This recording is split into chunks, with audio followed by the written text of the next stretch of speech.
In the 17th chapter we were occupied with the manifold combinations which may bring about a change in magnitude of the value of labor power, this magnitude being considered either absolutely or relatively, i.e., as compared with surplus value, whilst, on the other hand, the quantum of the means of subsistence in which the price of labor is realized might again undergo fluctuations independent of, or different from, the changes of this price.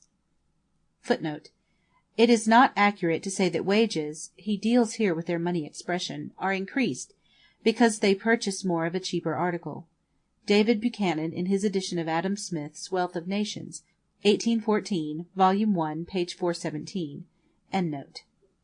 As has been already said, the simple translation of the value, or respectively of the price, of labor power into the exoteric form of wages transforms all these laws into the laws of the fluctuations of wages.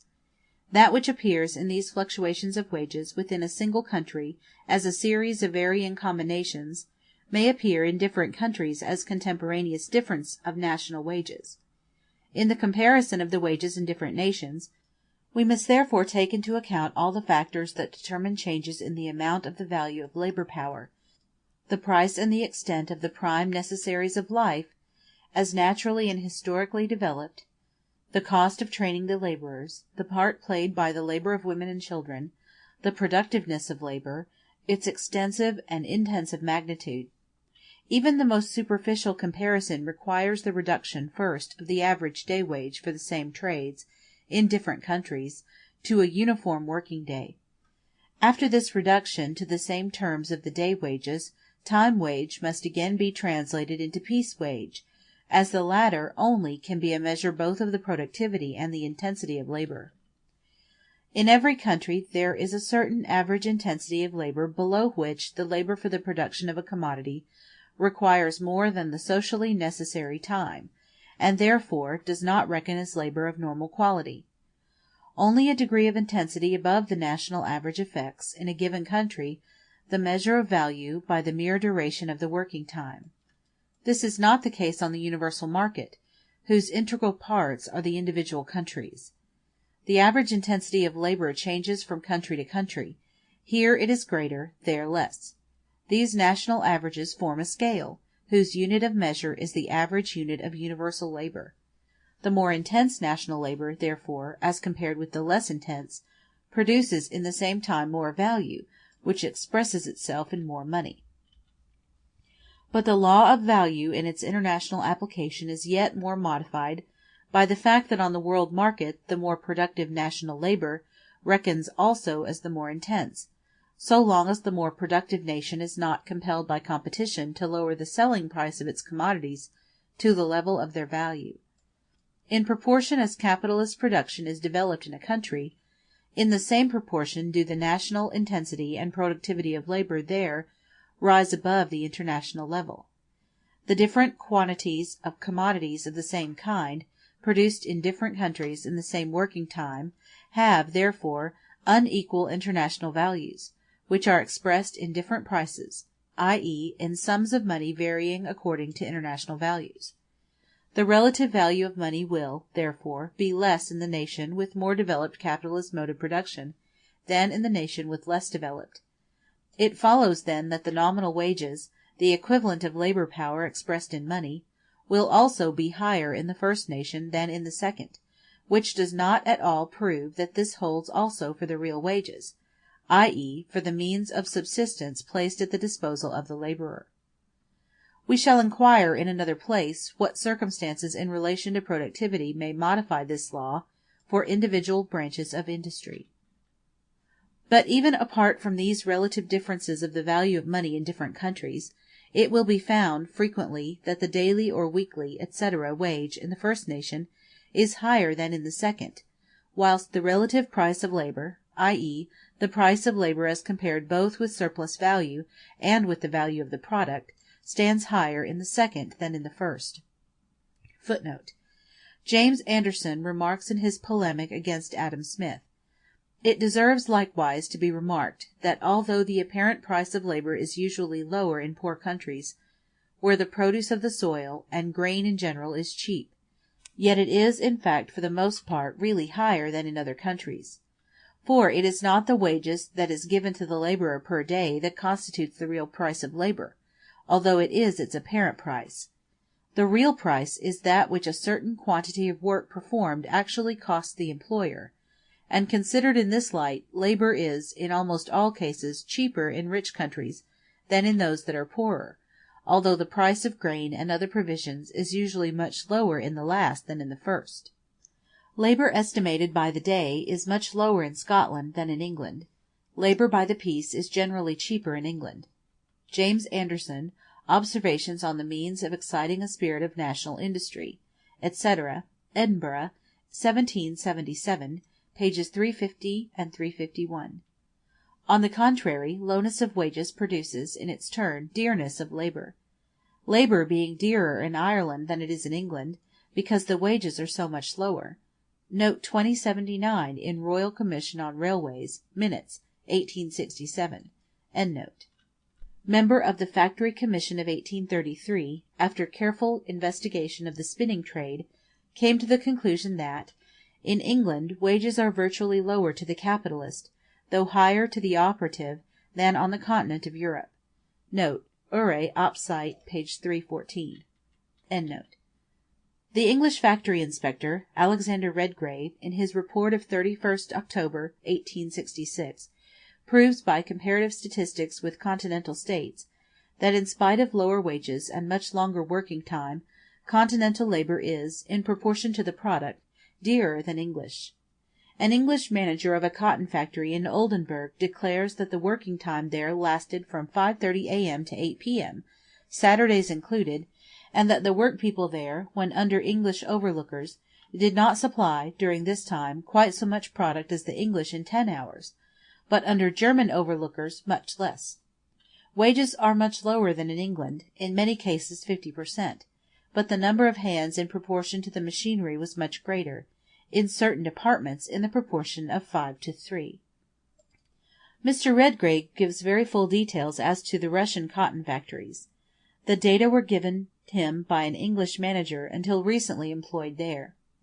On this Russian soil, so fruitful of all infamies, the old horrors of the early days of English factories are in full swing. The managers are, of course, English, as the native Russian capitalist is of no use in factory business.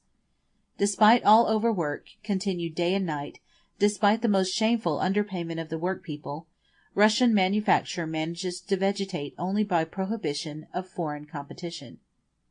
I give in conclusion a comparative table of Mr. Redgrave's, on the average number of spindles per factory and per spinner in the different countries of Europe. He himself remarks that he had collected these figures a few years ago, and that since that time the size of the factories and the number of spindles per laborer in England has increased. He supposes, however, an approximately equal progress in the continental countries mentioned, so that the numbers given would still have their value for purposes of comparison. Average number of spindles per factory. England, 12,600. France, 1,500. Prussia, 1,500. Belgium, 4,000. Saxony, 4,500.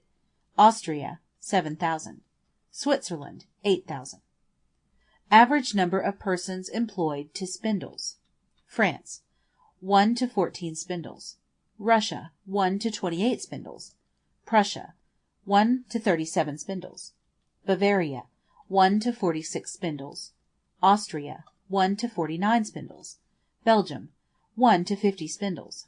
Saxony, 1 to 50 spindles. Switzerland, 1 to 55 spindles. Smaller states of Germany, 1 to 55 spindles. Great Britain, 1 to 74 spindles.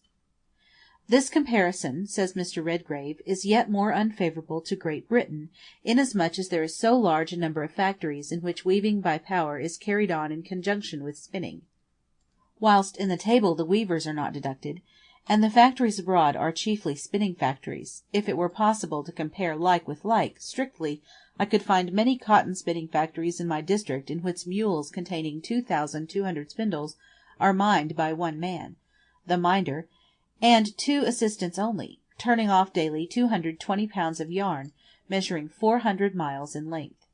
Footnote: Reports of the Inspectors of Factories, 31st October 1866, pages 31 through 37.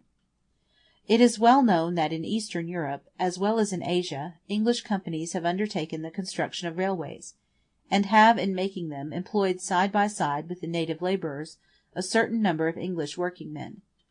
Compelled by practical necessity, they thus have had to take into account the national difference in the intensity of labour, but this has brought them no loss. Their experience shows that even if the height of wages corresponds more or less with the average intensity of labour, the relative price of labour varies generally in the inverse direction. In an essay on the rate of wages, one of his first economic writings, H. Carey tries to prove that the wages of the different nations are directly proportional to the degree of productiveness of the national working days, in order to draw from this international relation the conclusion that wages everywhere rise and fall in proportion to the productiveness of labour.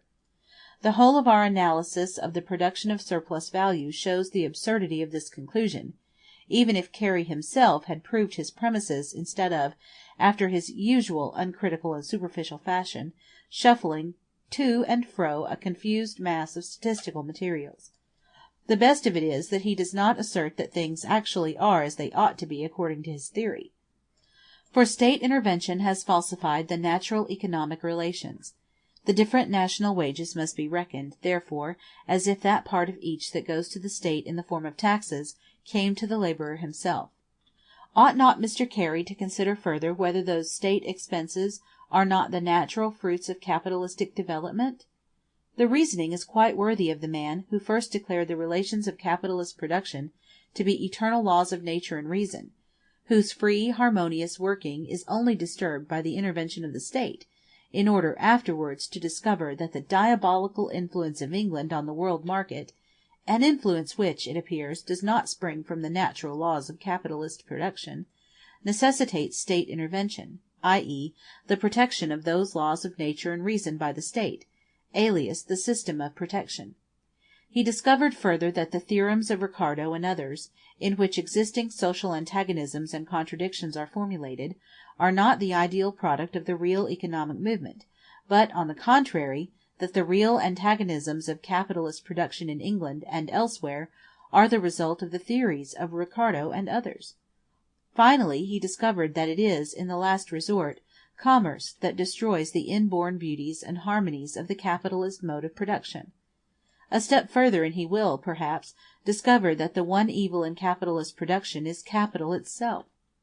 Only a man with such atrocious want of the critical faculty and such spurious erudition deserved, in spite of his protectionist heresy, to become the secret source of the harmonious wisdom of Abbassiat, and of all the other free trade optimists of today. Footnote: Essay on the Rate of Wages, with an examination of the causes of the difference in the condition of the labouring population throughout the world. Philadelphia, 1835.